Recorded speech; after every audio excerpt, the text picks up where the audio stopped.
این هفته خبر تو خبر داره براتون از شیخ بری هراسونی که باز هم گز نکرده پاره کرد و از ترس اوضاع انفجاری جامعه یه چنین وعده‌ای داد.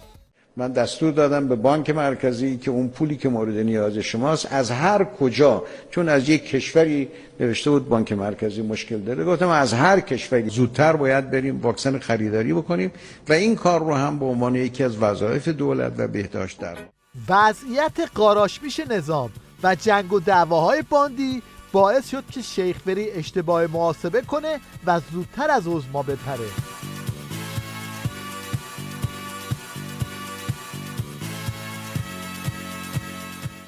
این طور بود که عظما به ناگهان سر و کلش پیدا شد و مثل همیشه بنزین رو ریخت روی آتیش و در همدستی با ویروس کرونا باز هم فرمان کشتار مردم رو صادر کرد. نکته دوم در مورد کرونا این است که ورود واکسن آمریکایی و انگلیسی به کشور ممنوعه. این من به مسئولین هم گفتم، الانم به طور عموم میگم. این همون عظمای الدنگیه که چند وقت پیش گفت قرار نیست در همه موضوعات وارد بشه. رهبری نمیتونه در تصمیم گیری های موردی دستگاه‌های گوناگون دولتی هی وارد بشه، هی بگه آقا این باشه این نباشه. نه قانون این اجازه رو میده، نه منطق این اجازه رو. این نمکی کپکی هم که تا دیروز برای عوام فریبی از پیش خرید واکسن خبر داده بود، به ناگهان شروع کرد به پاچه خاری کردن برای عظما. خب حالا چجوری میشه رهبر یک کشوری که مظلوم واقع شده باور کنه که امریکایی که برای بیمار ما اجازه واردات و گردش پول برای دارو نمیداد، امروز برای سالم ما قرار واکسن هدیه کنه؟ آخه میشه اینو باور کرد؟ همزمان این تاجر دکتر نما هم شروع کرد به بازارگرمی برای واکسن داخلی تا فتوای عظما رو توجیه کنه. اینجور خوب پیش بره. تا حالا 7 تا تزریق شده و اینا هر روز توسط ما ویزیت شدن، اصلا عارضه قابل توجه نداشتن. اثر بخشیشون رو حالا بعدها که به اصطلاح خونگیری میشه میتونیم بفهمیم، ولی در درجه اول هیچ آثار به اصطلاح عوارض جانبی نداشته و همه به خوبی اون هفته قبلی رفتن و الان امروز 3 تا و 4 تا بعدش هفته بعدی تزریق میشه. این وسط پاسدارا هم از ترس آیندهشون مدام در حال ادا و اطوار و قمپوز در کردنن. یکیشون این سرتشتک روی دریایی سپاهه که وقتی ازش میپرسن میتونید با آمریکا در بیافتید یا نه، خودش رو میزنه به کوچه علی چپ و از بسیج دریایی رونمایی میکنه. که واقعا الان از لحاظ توان نظامی ما امکان یک نبرد برابر با امریکایی ها و هر متجاوز دیگری که در خلیج فارس میاد و میره رو داریم یا نه؟ ببینید، ما در جنگ مقابل این امریکایی ها یک جنگ ناهمتراز رو تعریف میکنیم، نامتقارن، و در واقع در جایی که فکر نمیکنن وارد شدن. برای همین ما اومدیم بسیج دریایی رو تعریف کرد. البته خودشون هم میدونن که این هارت و پورتا به جایی نمیرسه و چنین سرنوشتی در انتظارشونه.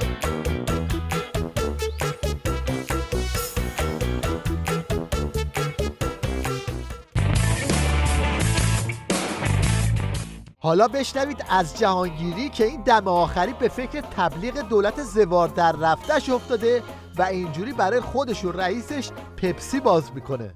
هر کسی دیگه بود، هر گروه دیگه بود در مقابل این جنگ، جمهوری اسلامی که هیچ ممکنه ایران هم از دست میداد. تیم کارکشته‌ای بود که تونست در مقابل یه اینجور آدمی که شما حالا یه تکه‌هاش راجع به ملت خودش و کشور خودش دارین میبینین. سردار سلیمانی تو این دوره 20 ساله‌ای که توی سپاه قدس بود، یه بار یک آمریکایی اصلا به خودش اجازه داد که فکر بکنه که میتونه توی روزهای دیگه با یه سردار مهم ما رو اینجور شهید بکنه که این آدم این کار کرد. با یه اینجور کسی روبرو بودیم تو اینجور شرایط این کشور ما اینجوری.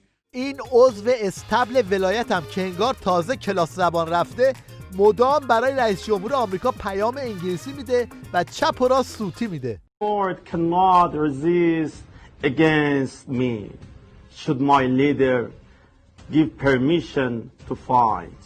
وای اگر رهبر من رخصت پیکار دهد، ارتش دنیا نتواند که جوابم دهد. Gambler Trump, our revenge will be hard. انتقام سختی در پیش داریم برای you Gambler Trump. Hard death awaits you Gambler Trump. مرگ سختی در پیش روی توست ترامپ قمار. ساز و دهل آخوندان به مناسبت سالگرد ترکیدن قاسم سلیمانی هم ادامه داره و هر بار یه جنس بنجلی از خورجین عظما بیرون میکشن. این شما و این یک روزه انگلیسی برای قاسم سلیمانی که مثلا قرار مخاطب جهانی هم داشته باشه.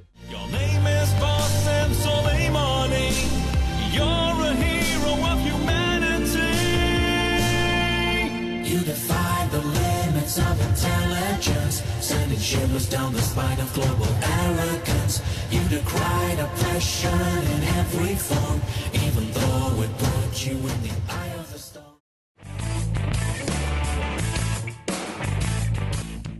این سوتی سال 1400 هم انگار تو نظام به اپیدمی تبدیل شده و هر کدومشون قراره یه بار این سوتی رو بدن. پایان سال و نوروزی که پیش رو داریم، اولین نوروز قرن، نوروز سال 1400، وضع نخاله در شهر اهواز بدین صورت انشاءالله نخواهد بود. من از جانب خودم و شهردار محترم این قول رو میدم خدمت شما عزیزان. از اونجایی که این پاسدار قالیباف یه عمر تو کار چماقداری و لوله کردن و چاقو کشی و بخور بوده، عادت به سخنرانی نداره و یکی از چالشاش بعد از انتصاب به ریاست مجلس اینه که بتونه یه متن رو بدون سوتی بخونه که البته همیشه شکست میخوره و از روی نوشته هم نمیتونه درست بخونه. تشکر از مردم خونگرم و ولایت مدار چهارمحال بختیاری است. دست همه شما را بابت لطف و محبت و مهمان نوازی مهربانانه‌ای که داشتید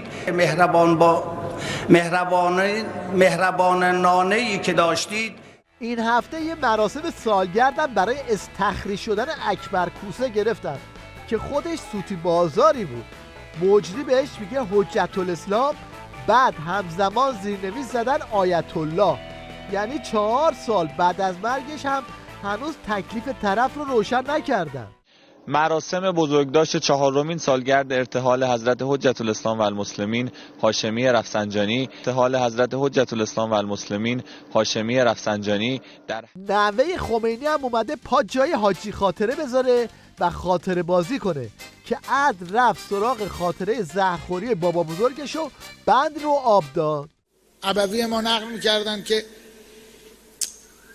آقای هاشمی آمد پیش امام بعد از اینکه تصمیم گرفتن قطعنامه قبول بشه. آقای هاشمی به امام گفت آقا من جانشین فرمانده کل قوام، من قبول میکنم، ولی شاید خب بد باشه که شما تا همین چند روز پیش میگفتید مثلا جنگ ادامه پیدا بکنه، شما من رو عزل کنید و اعدام کنید. من البته تعبیر اعدامش رو یادم نمیاد از والدمون شنیده باشم، ولی راویان دیگری اینو نقل کردند، عزل کنید، کنار بذارید. که البته امام هم این تیپی نبودن، امام در قبول مسئولیت بی‌نظیرند. اون چیزی که احساس میکرد وظیفشه، آقای هاشمی تازه تو مکتب اون بزرگوار یاد گرفته بود. حالا که صحبت از امام قاتل شد، حرفای بزبزقندی رو هم بشنوید که با زبون بی زبونی میگه امامشون مرکز شرارت و جنایت تو دنیا بوده. تو وصیت‌نامه‌اش گفت از جوانان مسلمان در همه کشورها میخوام حکومتتون رو سرنگون کنیم. این وصیت ای آقاست. اصلا مخ تنش بود، مرکز تولید تنش بود امام. اصلا یک هفته نمیذاشت دنیا آروم باشه. همینجا آروم میامد پیرمرد سرش مینداخت پایین، یک جای دنیا رو میشوروند هر بار.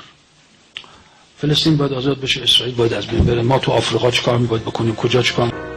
مشنگستان هفته رو با جدیدترین اراجیف این آبگورگیر عمامه‌دار ادامه میدیم که میگه تمساح یزدی تو مرد شورخونه چشماش رو باز کرده و نگاه مهربانانه کرده. این غسال گفته بود که آیت الله جاودان به ما پیام داده که حواستون باشه از آقای مصباح یک کرامتی دیدید به ما بگید. گفت این پیام رو ما وقتی دریافت کردیم، وقتی من غسل میدادم چه آرزو کردم ای کاش آقای مصباح از ما هم شفاعت بکنن. گفت تا این آرزو آمد دیدم چشماشون رو باز کردم. یه نگاه مهربانانه کرد و دوباره چشمش بس. از اولیاء مسلم خدا بود.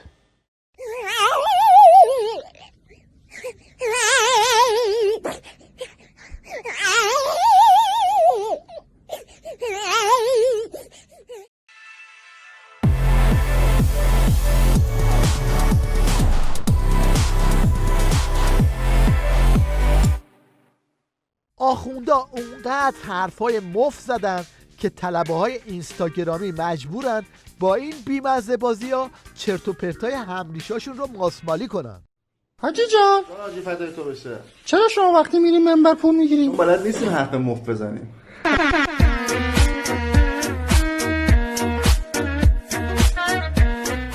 یکی دیگه از متخصصین حرف مفت در نظام این آخوند ماندگاریه که هر بار یه مزخرفی جور میکنه و جای روزه به خورد پامنبریاش میده.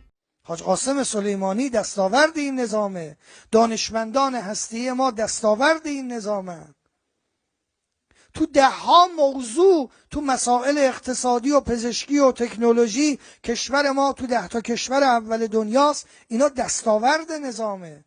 این همه جاده ها ساخته شده، دانشگاه ها، بیمارستان ها، جاده، فرودگاه، راهن، پل، سد، این همه خدمات شده. اینا دستاوردهای نظامه. بله مشکلات هم هست. از اونجایی که آخوندا خوب میدونن دیگه آخر کارشونه و باید به زودی حساب پس بدن، تلاش میکنن با انواع و اقسام اعترافات خودشون رو کنار بکشن و از آتش خشم مردم فرار کنن. یه نمونهش این میرسلیمه که اینطوری به قبر خلخالی لگد میزنه. این جمله مولای خلخالیه که حالا طرف اعدام میکنیم اگر که گناهکار بود که میره جهنم، اگه نبود که خب بهش میره بهش. میگفتن این چیزا. حالا روش‌های دیگه شما شنیده بودید این رو؟ بله، روش‌های دیگه هم بود که بدتر از این بود. من می‌دونستم که بخشی از همراهان ایشون بودن برای اینکه مثلا مجوزی پیدا کنن که راه پیدا کنن داخل یه منزلی، برخی از مواد مخدر غیر ضروری که پرتاب می‌کردن و بعد میگفتن که ما اومدیم برای تفتیش و بالاخره می‌دونستن که چیکار کردن. اینطوری از این کارام انجام می‌گرفتین. از یادرویات است که صورت گرفته در اوایل انقلاب و باشون برخورد شد.